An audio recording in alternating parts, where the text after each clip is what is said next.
This is the TSG Multimedia Podcast for April of 2022. We're sponsored this month by the TSG Train Crew on Patreon. Thank you very much. I'm your host, John Abaticola, and we've been pretty busy since last time I came to you with a podcast. So let's get straight to the activities of the past few weeks. Hey, good morning. We're going to be going to look at a layout today. This is a layout that I've known about for probably about a year or more, something around there. And it's a very unusual layout. It's actually F scale, or FN3 to be specific. This is an indoor layout in 1 to 20.3, I think is the ratio. And I've never seen an indoor layout in that large of a scale, so I'm really excited to see it. Something else about it that's very interesting, I think, is that it's almost all scratch-built everything, including locomotives. So if I have a chance to make any videos or take any photos there, I'll definitely share those with you here on the podcast. But this is a layout that, if it's as good as I expect it is, and I'm sure it is, it's one that I'll definitely want to do a layout tour of sometime in the future. So, but it's always good to see these things first. And I've met the guy who owns it, but only briefly. But he and I share a lot of mutual friends. So it'll be nice to see him again too. So, all right. So here we go.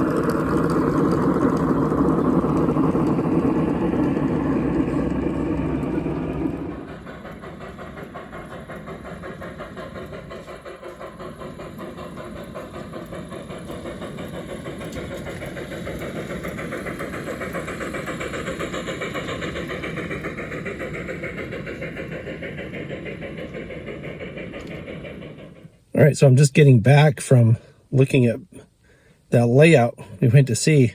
Wow. That's all I can say about that. That was one of the most unusual things I think I've ever seen. I have never seen an F-scale layout indoors. And I guess it must be a common thing elsewhere in this country. But in the Bay Area, where real estate is really at a premium, nobody has space for anything like that. The biggest scale I've ever seen indoors is O scale.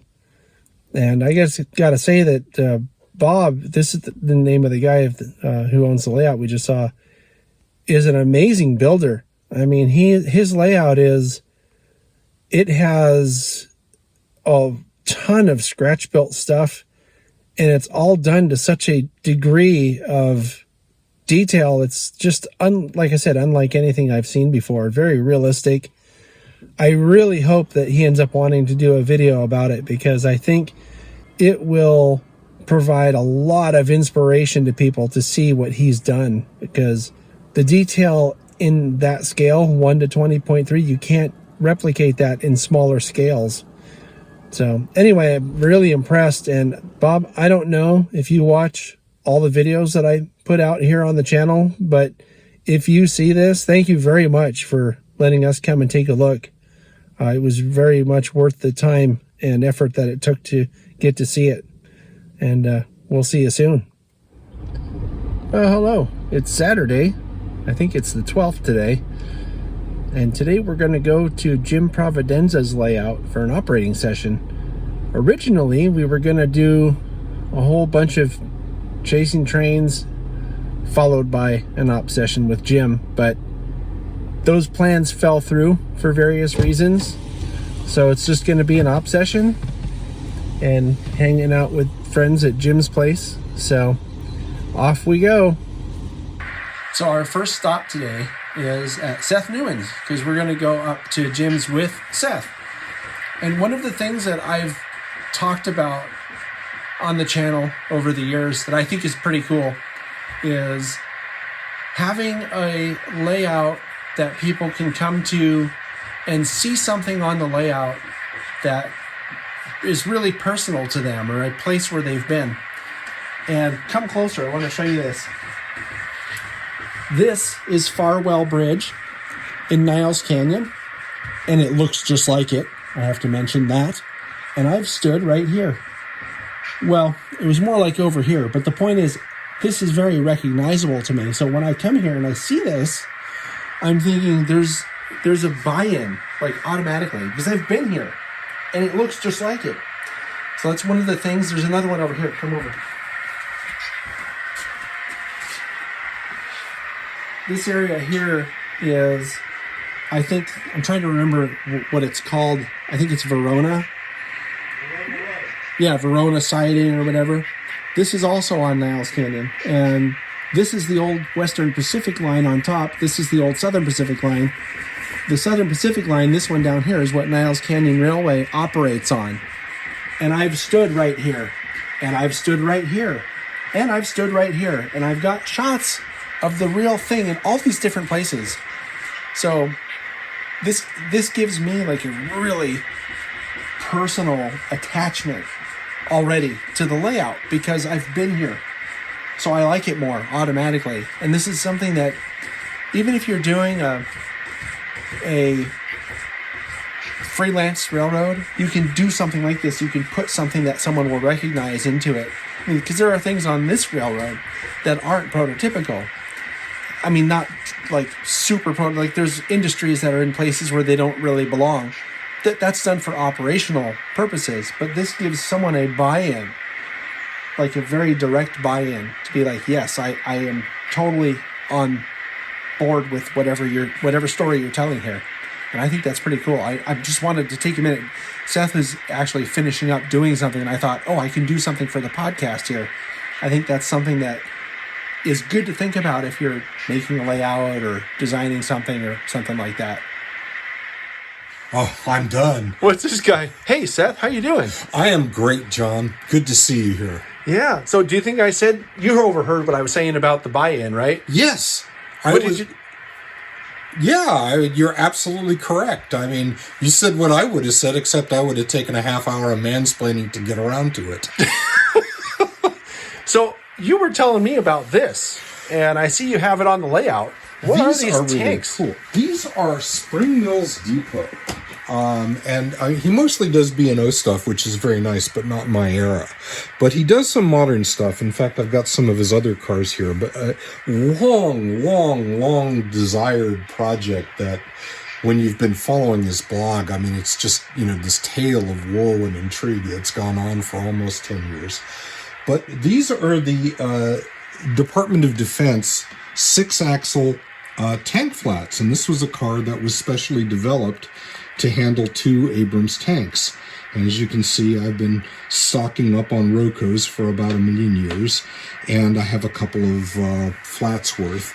And it's just an absolutely spectacular car. He also sells these tie downs that slip into the slots properly so you can actually, restrain them properly without just driving yourself blind and crazy. He also makes these military style containers. There's a couple of styles of these. So you're going to put some containers on some of the flats that you got then? Well, I ended up getting 2, but then he had realized the project was going to be delayed and said, well, I'll tell you what, for you early guys who've let me hold your money all these years, I'm going to do something special. And I thought maybe they'd throw a Roco tank in, and I was thinking, well, that's nice, but I already got the tanks.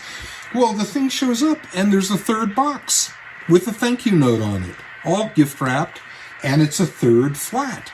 So I have, a couple of Abrams, and I can use the containers on the other one, or perhaps some M60s that I've also got that are more or less correct for my era. Remember, this is 99, so it's before the Second Gulf War, just before the Second Gulf War. So these are legit. And my friend Don Morenzi, who lives in Newark, has took a bunch of pictures of DoD flat car trains full of these things crossing Alameda Creek in Niles, which is an area that's on the layout in 2001. I think it was right after 9/11. And so we know what the tanks look like. We know which cars were used. They're all in the same series. I don't think we have any of the exact numbers. So we'll do a little quick weathering on the tanks. As my friend Bernie Kempinski says, that is the road to madness, getting into armor. But we're going to do that, and we'll have a few in the through trains that go down the coast, where they would, realistically be going to Camp Roberts near San Luis Obispo for exercises. I think the real trick when it comes to weathering this stuff is just limit it to what's on the train, because if you get into weathering tanks and all that stuff, it is a rabbit hole. Well, but the tanks will look silly being, pristine. Well, no, of course. That's what I'm saying. Weather just what's going to be on the train. Yeah, because if you start buying stuff to weather it because you like weathering Army vehicles, that's the rabbit hole then you won't have time for your trains. Well, the interesting thing is Bernie made the lighter weight, which is good for 2 Bradleys. And I do have some Bradleys. And, this is a little kit that's like 100 parts. Oh, wow. A lot of it's just figuring out which one it is. So, obviously, weathering military stuff is very much like freight cars, in that you need to get, photos of the specific unit you want at the specific time you want. Right. But I asked Bernie about that, and he said, just get one where all the really obvious globs are on, and, paint it approximately, because you don't want to slide down that slippery slope. Says the guy who models the Civil War in Proto 48. It's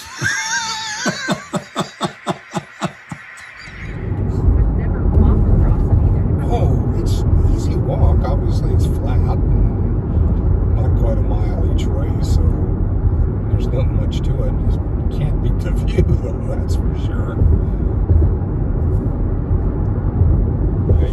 This is a particularly good train because not only do you have management's instructions, but you have the old head's instructions that say, just forget about what management says. Right.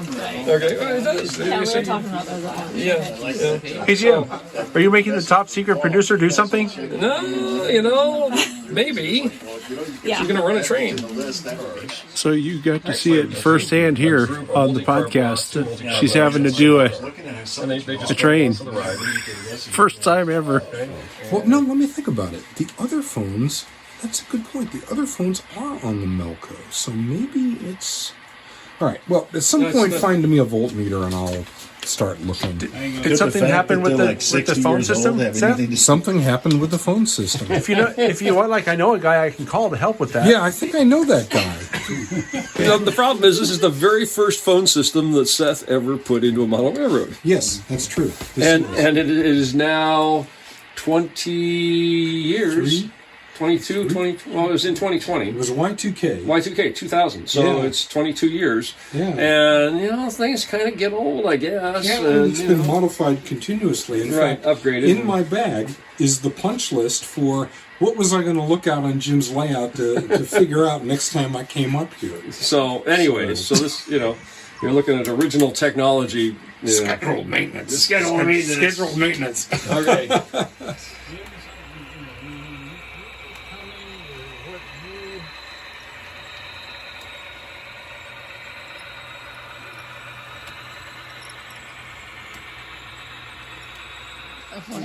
You did your first operating. Yeah, So how was it? it was fine. Was it easy? Pretty easy, yeah. Was it something I didn't break anything. Was it something you could recommend to everybody you know? Sure, yeah, definitely. She liked it so much she's going to do another job. So I just ran 4 or 5 4 trains? I think it was 4 or 5. And this is one of the heroes of the model railroading community in the Bay Area, because he's a real live ambassador for people that want to try this stuff, right? I came here not knowing really much of anything. Okay. And I'm going to leave knowing even less. You know what you don't know? Well, the thing is, and this is what I was figuring out as I was doing this, is that I think for people that are thinking about doing this, okay, once you figure out sort of the basic sort of protocols for whatever type of dispatching you're doing, you know the right questions to ask. And I was learning this at Dave Loveless's layout a couple weeks ago. Right. Because we were doing a TT and TO thing there. But I picked up stuff there that I knew I should ask about here, like these register things. Or registry? Register. Train register. Yeah. So the point is, you can't go someplace and expect to know everything the first time. And thank you for opening your layout for us to try doing stuff and learning stuff. Well, that's what it's here for. Right? No, it is. And we talked about this before, but this thing is not, okay, so 2 years and 3 months less 2 days since the last operating session because of COVID. Right. Okay. So, some trains ran as I was doing things and cars moved a little bit, but the railroad didn't run for all that period of time. Some of the trains literally sat, other than to have cars taken off and have work done on them and cars put right back on. But the power would just sit there. And now things move because it's here for people to run. Right. Okay, it's not here, I built it out of my desire for it, but I built it for people to come and operate and run trains as part of a train crew.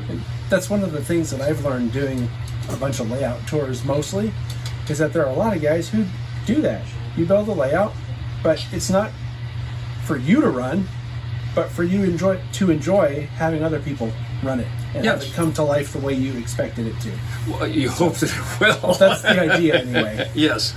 So no problem. I think a good point to realize for anybody who's going to operate is that if you find something wrong, or even if you break something on somebody's layout, you have to let them know so that they know it needs to be fixed. And it's especially if you didn't break something and there's a problem, right? It's easy, when there's a track problem, okay? Crews are more than happy to tell me, Jim, you got a problem right here.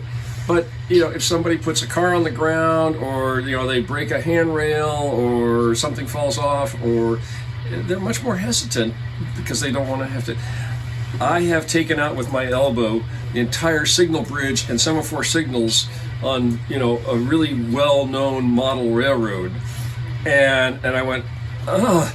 But I instantly, told the owner, and he said, okay, thank you for telling me, and now there's a plastic shield to prevent errant elbows from doing that. But the point is, though, you had to tell him so that he could fix it. Yes. And he's not going to sit there and say, well, I'm never going to invite Jim back. Right? Jim has been invited back, but those sorts of things are critical for an owner-operator so that you can repair stuff. If you don't know what happened, or if you just say, oh, there's something wrong with this. Well, can you give me a little bit more information, because I don't know where the problem occurred, whether it's a track problem or a car problem or a combination of them. Those can be really difficult to deal with. But I'm hoping that Jason will be willing to come back. Having, I offered him the Cemenipede the next time, which is, runs better. It's not a bunch of, really cruddy log cars, but is difficult for people to comprehend how to work. And he said, well, maybe in a couple of 3 sessions. So I think he's coming back. Oh, yeah. I wanted to have you on because I wanted to ask you for the podcast what your impressions are. Is this your first time operating? This is my first time doing like an actual operating session. Kind of like Jim said, I've been part of like the kind of local North Bay Area group, and so on Tuesdays up in Nevada we help Paul, who's in the video. He's doing his like Central Vermont, so I help run trains and help him build that. But this is my first like actual proper operating session, and spent the last 2 days poring over all the books, like the Op Sig book, Chapter 8, with all the timetable and trainer. Like, am I gonna get this right? Am I gonna get this right? And I come here. I didn't need to spend last night reading it twice over. It's a lot easier than it sounds, and it's been a lot of fun. And I really thank Jim for having me come out here. That goes for us too. Well, get Sydney on for a moment. Okay, because we put you on the spot. Not so much on the spot in the video, but we're gonna switch out the camera people here. So here, I'm gonna see if I can get everybody in it. Okay, so Sydney, what did we do to you? Yeah, so I ran a couple trains, and first time ever doing that, and it was a lot of fun actually. It was not, like Jason said, not as scary as it seems. So you should try it.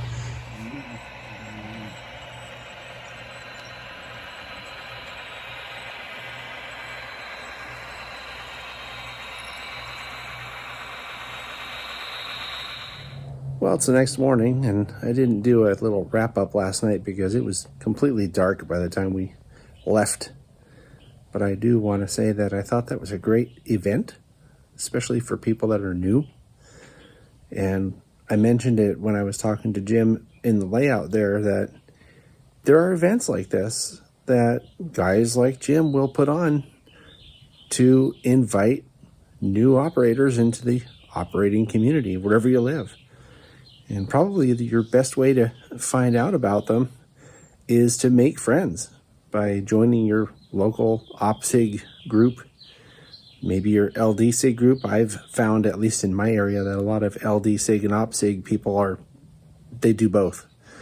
So, and if you don't know how to find them, you could join your local NMRA division, and you're almost certain to find them in there. If you're in an area where there are narrow gauge modelers, that's another place where you can find people who like to operate. Now, narrow gauge people, for some reason, at least in my area, seem to not be as involved with the NMRA, but have their own sort of special interest groups. It's not a SIG per se, like the OPSIG or LDSIG, but you can find narrow gauge people in the OPSIG and LDSIG groups because they're generally are into layout design and operations, as well as research. A lot of people love to do research, and they love to do the building, people who are into narrow gauge. So those are some ideas. If you're looking to break into ops, great way to do it is to try those avenues. And of course, if you can't, you can always join groups online and meet people that way. So anyway, great event. I really want to thank Jim for having us over and inviting us. We had some other plans that we didn't exactly get to do that we're hopefully going to do sometime later in the summer. And one other thing I do want to mention was that Jason's a young guy. I mean, he's in his 20s, so people like to complain that there's there aren't any young people in the hobby, but there are.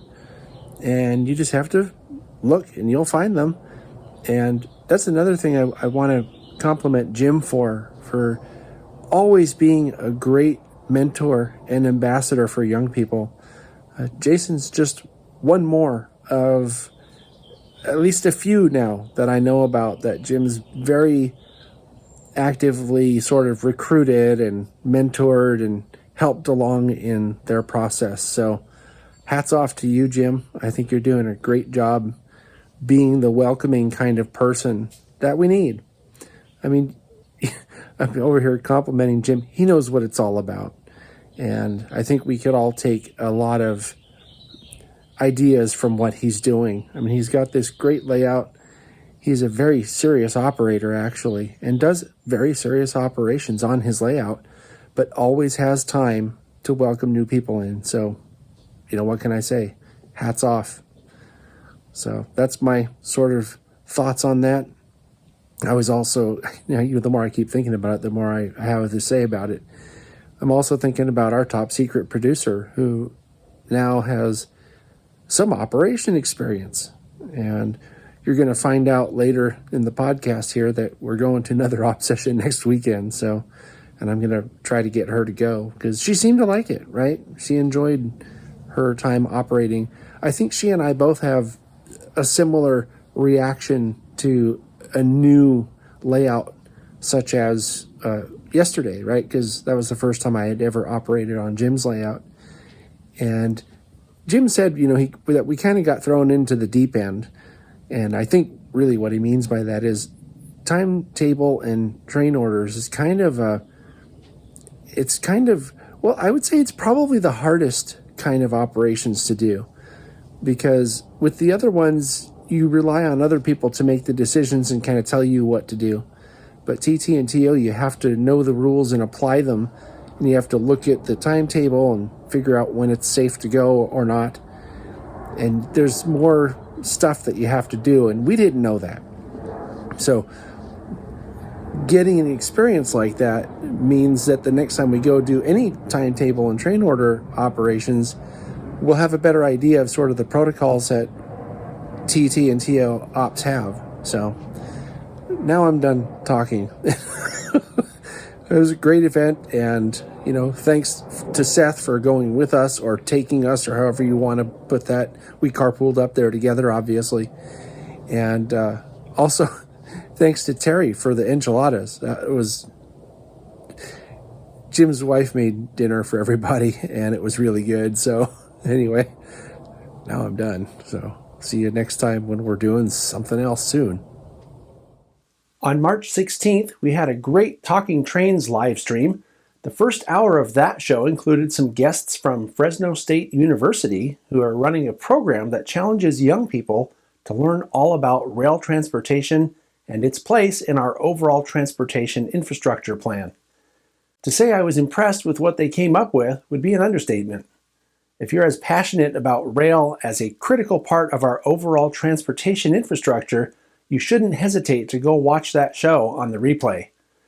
The second hour featured the return of John Crisanti, who shared dozens of photos from his rail fanning adventures, and the theme was green trains for St. Patrick's Day. One of the best things about having John as a guest for the show is that they're not just pictures. And what I mean by that is when he shares his photos, he also talks about the operations of the trains he's showing. So big thanks go out to John for coming back on. It's always a treat to see the artistry and hear the tales of the rails that you share with us.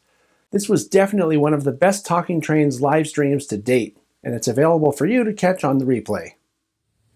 Well, good morning. It's kind of early today.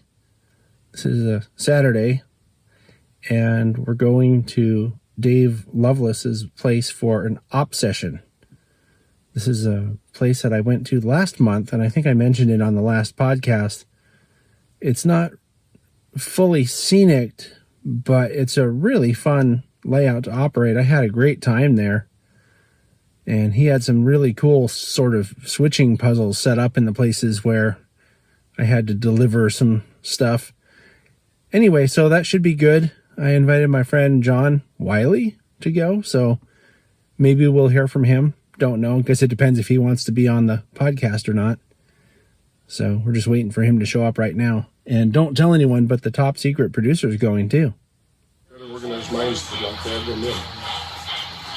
Well, this one is. Because we have to juggle 10 different things at once.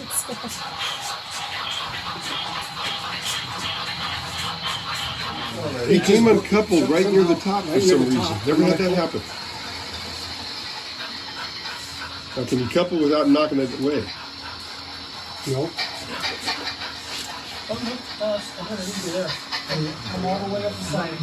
Got it. Okay. Train came uncoupled at the top of the helix, and it started rolling backwards, so he had to take the locomotive and chase it down. Fortunately, the train itself, the cars stopped, and he was able to catch up to it. Now we're going to see if we can make it out the rest of the way. It's the same professional operator from last time. That's what happens when you have the same professionals. No, let's see. I can't see it now. Right up at the top. Right at the top. So it was going all the way up, and when it came out, It came out here. There was a locomotive. That was it. locomotive, and then I don't know. where was it? At the locomotive. It recoupled, Yeah, it's at the locomotive behind the tender. but it recoupled okay. So when he gets up here, It just broke again. Here goes Oh, again. okay. I'll crawl in there and take a look. Am I in the way? No, I'm gonna look. Charlie, I've got you rooted into away from me. I'm sure it was Charlie's fault. It's always my fault. That part's a given. Okay, so we got you got 58s on it. Yeah. Okay, and it's a little mismatched height. This one's a little high. Ooh, Well, it could be The boxcar's a little high, and then with the smaller. Does the track dip there? Watch it. Okay. Is it a number 5 on the box car? No, it's a 58. It's a. It didn't break this time. That's probably where it broke the last time. It's not going to break when he's watching it. Well, the question is the boxcar high or is the locomotive low? Okay, combination of three things. The smaller coupler, slightly higher on the boxcar, and apparently the coupler's a little loose because that one spot it kicked up a little bit. You'll see it coming around how it's just barely hanging on. The boxcar or the other one? The boxcar. So I think it's 90% the boxcar. Oh, wow. Oh boy, that's really off. Yeah, the back end's high too. Okay, let's take a look and see that. But this is a 58. It's a smaller. It's just busy in the yard, but I'm having fun. You're having fun? I'm having fun. You don't get much of a break. That's true. You stay busy for sure. What are you, just assembling trains or what? Assembling trains in and out, blocking cars, sorting cars. It's the first time I've done all of this, but it's been good. And Mark's been a really good teacher. All right. I haven't pissed him off yet. Hopefully you will Yet. be able to put up with it. Well. Did you have fun doing that? Yeah. What was your Switch favorite cars and part? stuff. Switching all by myself. Local, doing a local. Not interacting with others. Did you find that this was a easy and safe place to learn how to do stuff? Oh, sure. Yeah. Right, because we're always talking about having places where you can go learn about things. Yeah. And this feel is comfortable doing it. Yeah. This is a really good place for that. Yeah. So big thanks to Dave. All right, so I came home and I'm sitting in the backyard like usual, or like I've done in the past. It seems to be a thing now. I forgot to do a debrief when we got back in the car, so I'm doing it now. First off, I want to thank Dave for having us over again and for allowing me to bring other people. I think that's really cool. And today's op session was not as organized as the last one. The first time I went there, we did timetable and train order. And it was confusing because I didn't know all of the little intricacies of the procedures and the little protocols that you need to do to do that kind of an op session. This time it was more of what he referred to as a self-dispatch or self-dispatching, which meant you just go and grab the job that you want and go do it. Now, it requires some communication with the yard master, for example. And because I don't, still am not completely familiar with the layout, I had to ask for certain information from Dave himself. And he's just really helpful and willing to share the information and get me pointed in the right direction. And the same goes for the other people that went with me today. So it was just a great experience. The layout operates really well. I think it would be cool to do a layout tour there because it's kind of scenic, but not fully scenic, if that makes any sense. And the scenery is not that important to the layout because it's for ops, and it doesn't have to be finished in order to be fun.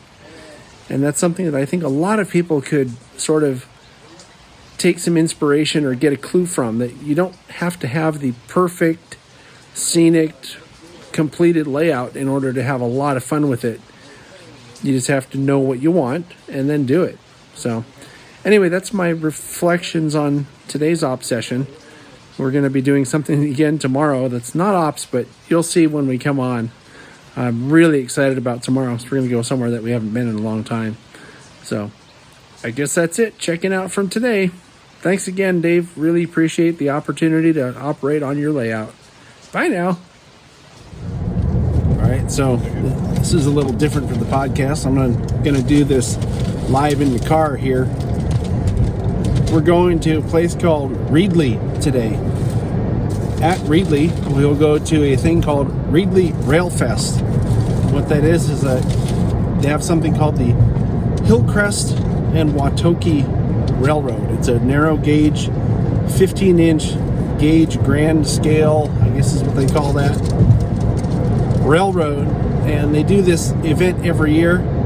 And Reedley actually is I call it Reedley. Hillcrest Farms actually is kind of a cool place because they have a shop there, and they do work on all kinds of really notable equipment, like from Disney and stuff like that. So it's a cool place. It's a cool event. There's a video about it on the channel from a couple of years ago. I think 2019.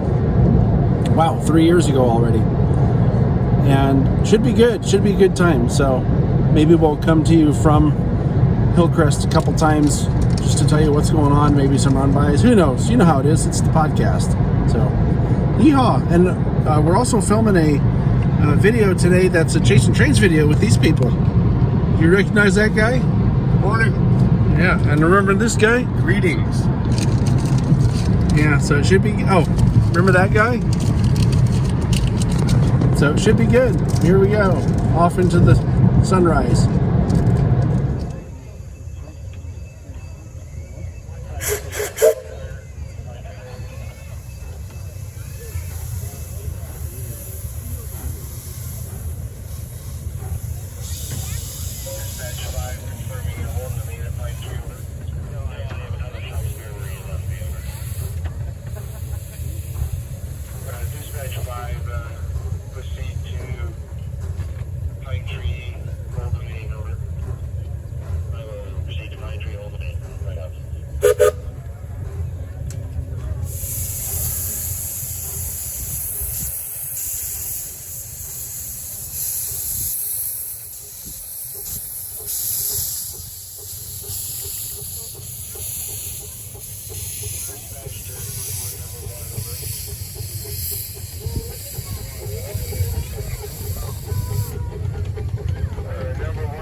So I mentioned that we're going to be here at the Hillcrest and Wautoki Railroad. That's where we are now.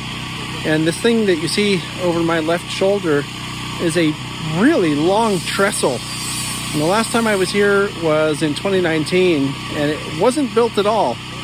But as you can see, they're coming down to the last, nuts and bolts of getting the structure part of it done. They just finished the groundwork for a lower loop here that this trestle leads to.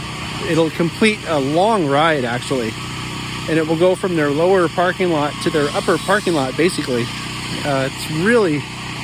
This is a neat place. If you haven't been here before, it's in Reedley. You should come. This is really interesting to see this in progress. The last time I was here, they were working on the track that leads up to the trestle that's now in place here. So I thought this was really cool, and I wanted to share it. So there it is. Cool stuff.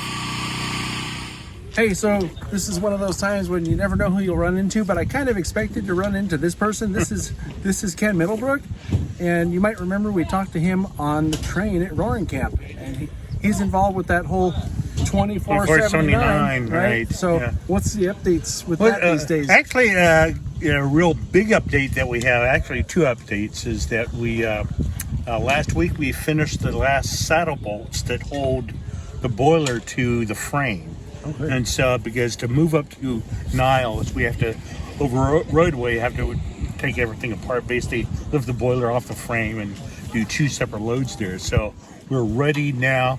We have some additional work that we have to do, not minor, but smaller tasks we have to do to get prepped to do that. And so we're hoping to, or planning, I should say, planning to have the move occurring of the locomotive up to Niles in probably late summer, early fall. Oh, cool. And then the other big news that we finally have a formal agreement with the county and our partners at POA to make all this happen. So it's real exciting that all this is coming together, and over the next couple months, things are going to be happening. And you heard it here first. Okay. Oh, great. Everybody's a comedian here. So right now we're leaving Hillcrest, and it was a good day. Lots of trains running around. That's what it's really about. And more to the point, what it's about is that there are a lot of people that we know here. So some friends you don't see but maybe once a year. And so it was good. And I'm sure there will be a Chasing Trains episode in the future about today, because that's what we were recording. See you then. Well, hello. Today we've driven to Newark. Gonna meet up with Jack Burgess, and we're gonna go look at a place that he volunteers at with his wife Jackie, and the Cruz too, apparently. A place called the Society for the Preservation of Carter Railroad Resources, or SPCRR. Some of you who are familiar with Bay Area railroad history may realize that SPCRR is also the initials of the South Pacific Coast Railroad, which was a narrow gauge railroad that ran all the way from, I think, Alameda to Santa Cruz a long time ago. It was taken over by the SP and standard gauge, and then the part of it that went what we call over the hill, which is between San Jose to Santa Cruz, was abandoned by SP sometime in the, I think, 40s or so. And anyway, the SPCRR had a lot of equipment that was manufactured by the Carter brothers here in town. So their goal is to restore and preserve that history, restore the equipment and preserve the history. So they they operate at a place called Ardenwood, which is a East Bay Regional Park District park. So it's a public park. So they have something like a half a mile or a mile run of track that's narrow gauge track.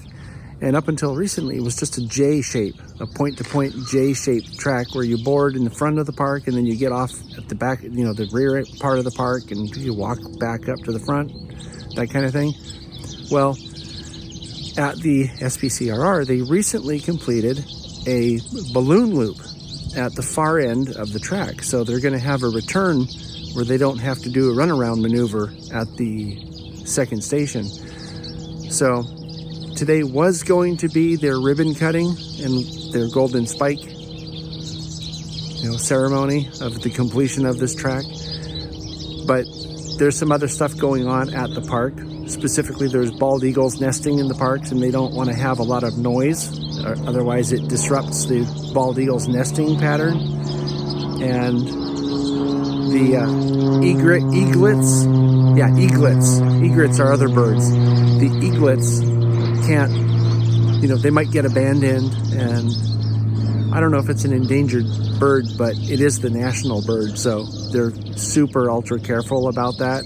And this happens in a lot of places where bald eagles or some kind of eagles or endangered birds are nesting, and projects get put on, construction projects and stuff like that creates a lot of noise, gets delayed because, they don't want to endanger the endangered birds. Anyway, so that's where we're going to go today and see the track. There's not going to be a ceremony. There's not going to be a train running, but we are going to cover that when it does happen, probably late this summer or maybe early in the fall. But we did want to get some of the video of people there talking about the SPCRR, because I think it's an important historical preservation society that needs to have some coverage, and that's what we do here. So that's what we're doing today, and I'll probably come back on later on and let you know how it went, but I'll see you then. So I'm standing here out where this loop comes around. This is the new track I was talking about earlier out here at the SPCRR, and we just finished. If you look over my left shoulder there, you can see there's their car barn and shop. And I just finished talking to two of the people here that are working on stuff. It's really convenient too, because I've been here before and know them, so they're comfortable on camera. It works out really well. But this is the first time I've seen this much of the track, and it's really cool. I can't wait to come out here and ride it sometime. It'll be a fun ride to see a part of the park that I've never ridden through before. And so anyway, checking out from Ardenwood. Bye.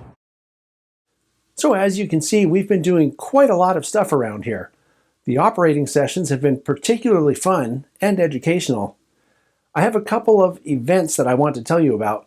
First, and always one of the best events in the Bay Area, The South Bay Historical Railroad Society is having their spring open house and train show this weekend. If you can make it out, definitely do so, as they open everything for this event, including the interlocking tower and private business car that's under restoration next to the depot. It's located at the Santa Clara Depot at 1005 Railroad Avenue in Santa Clara, California.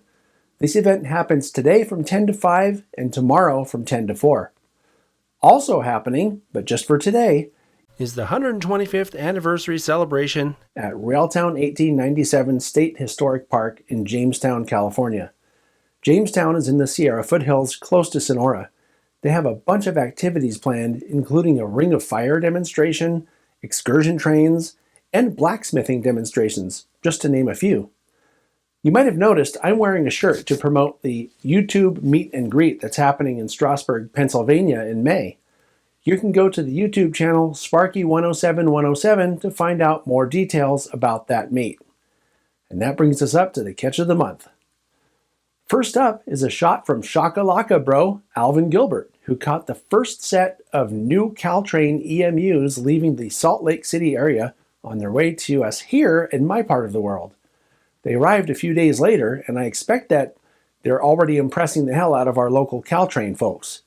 I had a chance to see this equipment being built on one of our trips to Salt Lake City a couple of years ago, and I can't wait to see them in service here. Joey Bootsick sends in a couple shots from a new rail fanning spot he found in Syracuse, New York.